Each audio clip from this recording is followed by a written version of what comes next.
તમે જો ઘણા બધા ભાવિ ભક્તો શ્રીમદ ભાગવત કથાનું રસપાન કરી રહ્યા છે. એ જે સંસ્થાઓ ચલાવે છે એમાં એક છે પોરબંદર સાંદીપની. હેલો જય માતાજી મિત્રો, ખુશાલી છે પુલોસમાં તમામ મિત્રોનું હાર્દિક સ્વાગત છે. અત્યારે આપણે છીએ હાલ બાવળિયારી ધામ. અહીંયા જે શ્રી નગાલાખાના ઠાકર પુનઃ પ્રાણ પ્રતિષ્ઠા મહોત્સવની ભવ્ય તેથી ભવ્ય જે આયોજન થઈ રહ્યું છે એમાં તે વાત કરીએ રમેશભાઈ ઓજાની શ્રીમદ ભાગવત કથાનું ભવ્ય આયોજન થઈ રહ્યું છે. એમાં મંડપ ફૂલે ફૂલ થઈ ગયા છે. તદુપરાંત જે બાપુનું આગમન થઈ રહ્યું છે અને અહીંયા જે જનરલ ભોજન પ્રસાદ માટેની કઈ રીતના વ્યવસ્થા છે તેની સંપૂર્ણ અપડેટ હું તમને સ્ટેપ બાય સ્ટેપ આપવાનો છું. વિડીયોમાં છેલ્લે સુધી જોડાઈ રહેજો. ચેનલમાં ન હોય તો ચેનલને સબસ્ક્રાઇબ તેમજ વિડીયોને લાઈક કરવા જતા નહીં. ખાસ કરીને મિત્રો જોડે આ વિડીયો વધુમાં વધુ લોકો સુધી શેર કરવાનું ભૂલશો નહીં.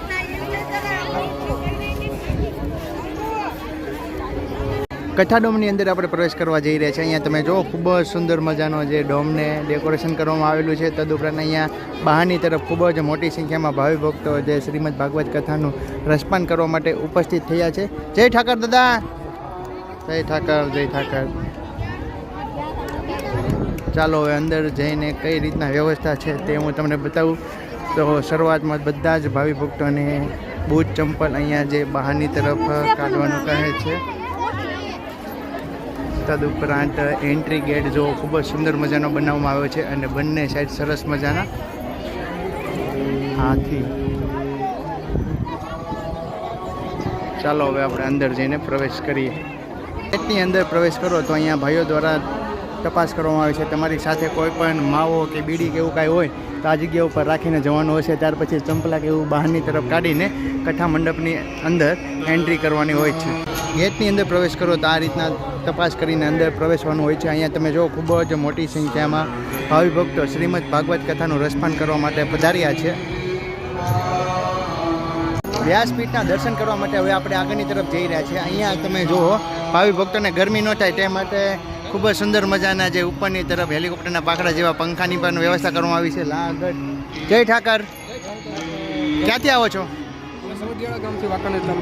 શું વાત છે, કેવી મજા આવી? જય Thakar. Khushali super blogs, Khushali super blogs, super blog. Like share subscribe કર્યા વગર ન જતા.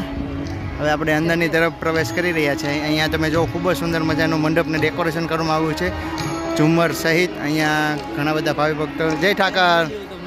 શું વાત છે, જય ઠાકર. અહીંયા તમે જો બંને સાઈડ ઉપર ખૂબ જ વિશાળ LED સ્ક્રીન રાખવામાં આવેલી છે.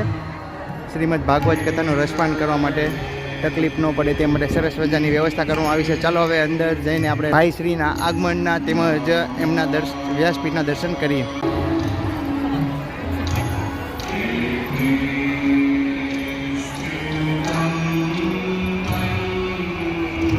વ્યાસપીઠની ખૂબ જ નજીક પહોંચી ગયા છે. અહીંયા તમે જો ઘણા બધા ભાવિ ભક્તો શ્રીમદ ભાગવત કથાનું રસપાન કરી રહ્યા છે.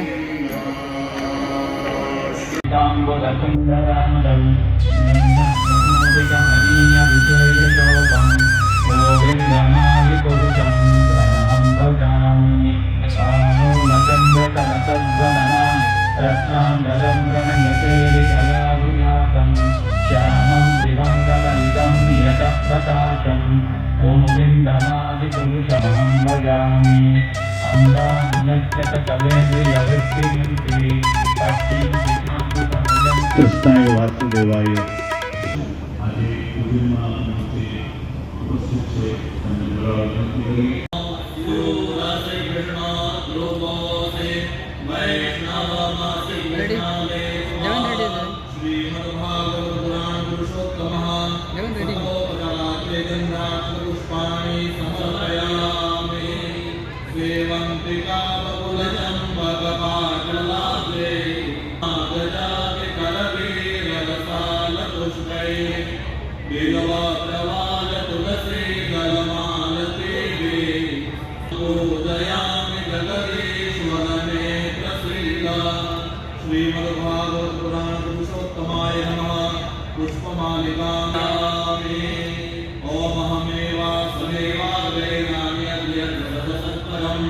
पश्चात्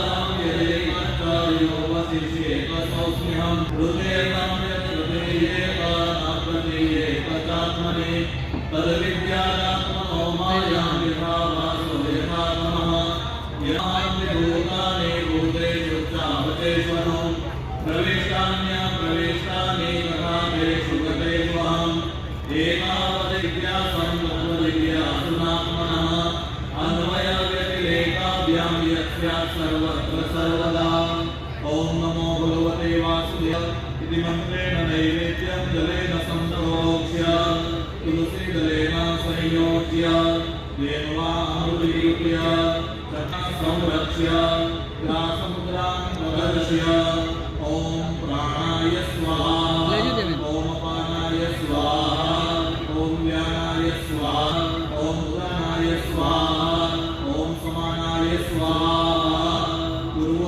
पोषणं समर्पयामि हस्तप्रक्षालनं समर्पयामि मुखप्रक्षालनं समर्पयामि वदनाम्बुजे आचमनीयं समर्पयामि करोद्वर्तनार्थे नमस्कारार्पयामि श्रीहरिं परमानन्दमुपदेष्टारमीश्वरं व्यापकं सर्वलोकानां कारणं नमाम्यहं पुराणपुरुषोत्तमाय नमः नमस्कारान् समर्पयामि श्री भागवत भगवान की ઉપસ્થિત ભાવિકો દ્વારા શ્રીમદ ભાગવત આપણા વિસ્તારના ઇતિહાસના આ સમાજના ઐતિહાસિક દિવસ માત્ર ભરવાડ સમાજનો જ રાસ નહીં રહેતા સમગ્ર ગુજરાતનો રાસની ધારણા હતી. લગભગ 7 મહિનાથી તૈયારી ચાલતી હતી અને વર્લ્ડ રેકોર્ડ ઓફ ઇન્ડિયા એ અવસરને આપણે જોરદાર તાળીઓથી વધાવી. અનેક રીતે રેકોર્ડ થયો છે. ટ્રાફિક જામનો પણ રેકોર્ડ થયો છે, ઉડતી ધૂળનો પણ રેકોર્ડ થયો છે, વણઝાર થઈ છે, મોબાઈલ લાંબો સમય સુધી જામ રહેવાનો પણ એક રેકોર્ડ થયો છે, જે હજુ સુધી મોબાઈલ પણ સુષુપ્ત અવસ્થામાં છે, એને પણ ક્લોરોફોર્મની અસર હોય એવું લાગે છે. એટલે બાયશ્રીનો એક ધ્યેય છે. હું આજે આપને વાત કરું થોડો સમય લઈ. પૂજ્ય બાયશ્રીનું પણ એક ધ્યેય છે, એક મિશન નહીં.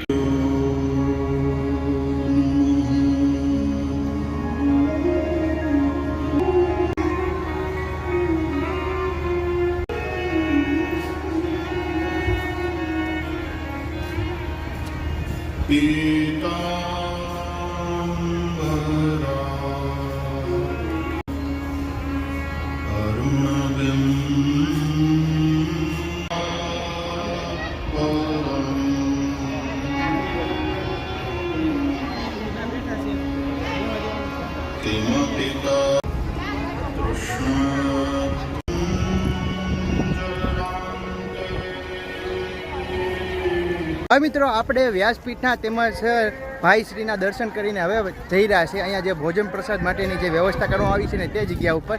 શરૂઆતમાં જ તમે જે આગળની તરફ આવશો ને તો આ રીતના વિશ્રામ કરવા એટલે આરામ કરવા માટેના 5 થી 6 ડોમ જોવા મળશે. પહેલો ડોમ છે સાધુ સંતો માટે, પછી ત્યાંથીના ભાવિ ભક્તો માટે રહેવાની વ્યવસ્થા એક્ઝેક્ટ તેમની સામે જ તે અહીંયા જે ભોજન પ્રસાદ માટેની વ્યવસ્થા છે. ચાલો તે જગ્યા ઉપર જઈએ અને સંપૂર્ણ માહિતી મેળવીએ. મિત્રો તમે ખાલી આમ નીચે એને બતાવો તો એકવાર મોટા બતાવો નીચે ધૂળ ઉડાડી નાખે બધા. આમ તમે જો શોખવાળી કરી નાખે કાંઈ એકલી ડમરી ચડે આ બધાના વાળ જો. અત્યારે જો કે અમે મોટું ધોઈને આવ્યા એટલે થોડાક કાળા હશે, બાકી તો ધોળા જ થઈ જાય હમણાં ઘડીક વાર વાળ થઈ જાય ને હેઠે બધી સફાઈ કરી નાખી.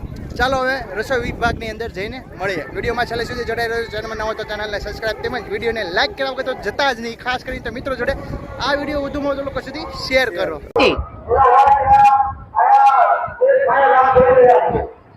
અહીંયા 4 થી 5 ગેટ બનાવવામાં આવે છે. ત્યાર પછી ગેટની અંદર પ્રવેશ કરશો તો સામેનો જે વિભાગ છે ને તે છાશ અથવા તો દૂધ માટે કાઉન્ટર છે. એક ગેટ તેમની સામે ભોજન પ્રસાદ માટેની વ્યવસ્થા કરેલી છે. ચાલો હવે આપણે પણ ડીશ લઈએ અને પ્રસાદીમાં શું વસ્તુ છે તે હું તમને બતાવું છું. બહેનો દ્વારા સરસ મજાની જે સેવા કરવામાં આવી છે. જેટલા ટોટલિંગ સેવા મંડળ વાળા છે ને તે બધાનાથી છે, બરાબર ને મોટા મોહનથાળના બટકા છે. બાપા સીતારામ કાકા, બાપા સીતારામ, બાપા સીતારામ. જો મોહનથાળના બટકા છે. તદ ઉપરાંત મિષ્ટાનમાં એક ગુંદી પણ છે અને આગળ ખમણ પણ છે. બાપા સીતારામ. ખમણ લઈ લઈશું ખમણ. આગળ વાત કરીએ તો શાકમાં કઠોળ છે, ચણાનું શાક, પછી રીંગણા બટેકા અને ભાત. પ્રસાદી આપણે લઈ લીધી છે. પ્રસાદીમાં છે ખમણ, પછી 2 જાતના શાક હતા અને દાળ ભાત. ઉતારવીને હવે ડીશ મેકીને આપણે આવી ગયા છીએ સાઈસના કાઉન્ટર. અહીંયા તમે જો બધા ભાઈઓ છે ને સાઈસ અને દૂધ પી રહ્યા છે.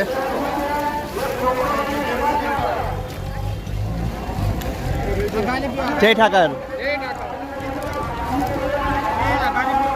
આ બધા જ ભાઈઓ છે ને તે આપણા સબસ્ક્રાઈબર ફ્રેન્ડ છે. ક્યાંથી આવો? ભાવનગર. બધા કેવો આનંદ આવે છે? બહુ બધા. બોલે નગર આખાના ઠાકરની